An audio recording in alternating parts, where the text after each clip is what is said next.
your attention, for example, is mediated by unconscious forces. And you know that perfectly well. And this is another Freudian observation.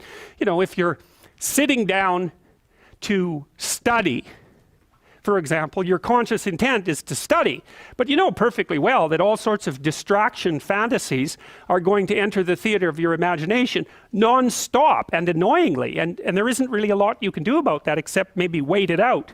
You know, so you'll be sitting there reading and your attention will flicker away. You'll think about, I don't know, maybe you want to watch Jane the Virgin on Netflix or something like that, or maybe it's time to have a peanut butter sandwich, or you should get the dust bunnies out from underneath the bed, or it's time to go outside and have a cigarette, or maybe it's time for a cup of coffee, or it's like all these subsystems in you that would like something aren't very happy just to sit there while you read this thing that you're actually bored by, and so they pop up and try to take control of your perceptions and your actions non-stop.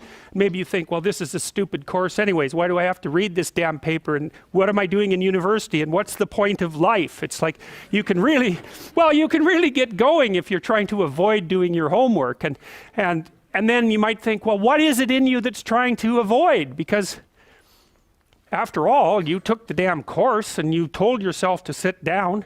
Why don't you listen? Well, because you're a mess. That's basically why.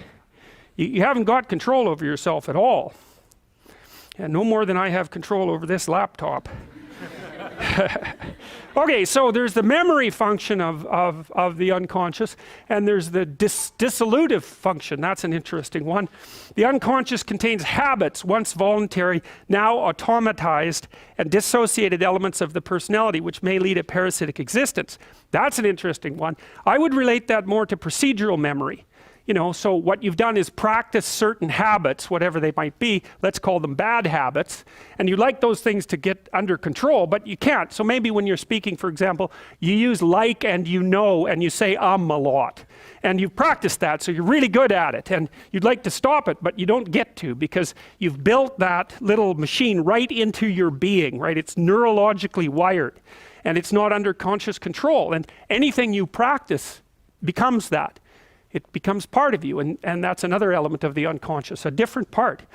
And then there's a creative part, which is that, well, you know, you're sitting around and maybe you're trying to write something, or maybe you want to produce a piece of art or a piece of music, or maybe you're just laying in bed dreaming and you have all these weird ideas, and especially in dreams, it's like, where do those things come from?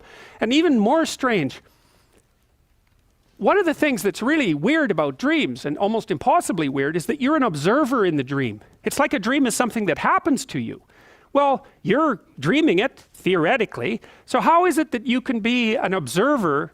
It's almost like you're watching a video game or a movie, but you're producing it, at least in principle, although the psychoanalysts would say, well, no, not exactly. Your ego isn't producing it, your unconscious is producing it. It's a different thing.